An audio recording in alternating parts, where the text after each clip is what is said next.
கோவையில் பணியாற்றிய போது பெண் ஒருவரிடம் விசாரணை என்ற பெயரில் நகை பணத்தை பறித்ததாக 2 பெண் காவல் ஆய்வாளர்கள் மீது லஞ்ச ஒழிப்புத்துறை போலீசார் வழக்கு பதிவு செய்திருக்கிறார்கள்.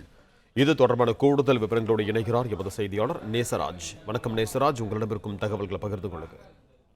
வணக்கம். கடலூரை சேர்ந்த சித்ரா என்பவர் கோவை லஞ்ச ஒழிப்பு காவல்துறையினரிடம் புகார் அளித்தார். அதில் அவர் கோவை நகர சைபர் கிரைம் காவல் ஆய்வாளராக மல்லிகா என்பவர் பணியாற்றி வந்தார் என்றும், இவர் தற்போது திருப்பூர் சிறப்பு புலனாய்வு பிரிவு ஆய்வாளராக பணியாற்றி வருகிறார். இதே போல கோவை நகர குற்றப்பிரிவு காவலர் கலையரசு என்பவர் பணியாற்றி வந்தார். இவர் தற்பொழுது விழுப்புரம் மாவட்டம் கிள்ளியூர் காவல் நிலையத்தில் ஆய்வாளராக பணியாற்றி வருகிறார்.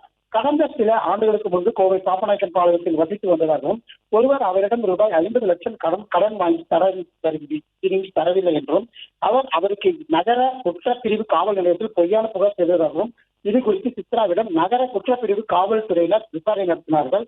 அதில் அவருக்கு எதிராக வழக்கு பதிவு செய்ததாகவும், மிரட்டியதாகவும், அவர் மீது நடவடிக்கை எடுக்காமல் இருக்க லஞ்சம் கொடுக்க வேண்டும் என்றும் கட்டாயப்படுத்தியதாகவும் கூறியுள்ளார். அதே போல பின்னர் மற்றொரு ஆய்வாளர் மல்லிகா கடந்த 2018ஆம் ஆண்டு அவரை காவலில் வைக்க நடவடிக்கை எடுத்துள்ளார். அப்போது ஜாமீனில் வெளிவர லஞ்சம் கொடுக்க பேச்சுவார்த்தை நடத்தியதாகவும், இதற்கு மறுத்த போது தாக்கப்பட்டதாகவும், தலைமுடியை பிடித்து தரையில் இருப்பதாகவும் மயக்கமடைந்தாலும் தெரிவித்துள்ளார். இந்த புகாரை குறித்து கோவையில் லஞ்ச ஒழிப்பு காவல்துறை ஆய்வாளர் எழிலரசி விசாரணை நடத்தினார்.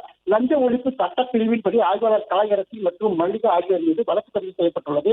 இவர்கள் மீது வழக்கு பதிவு செய்ய அரசின் இணை செயலாளர் ஊழல் தடுப்பு சட்டப்பிரிவு 17A(1) பிரிவின் கீழ் முன் அனுமதி வழங்கி உள்ளது குறிப்பிடத்தக்கது.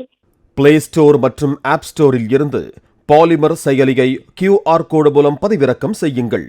செய்திகளை உடனுக்குடன் பெறுங்கள்.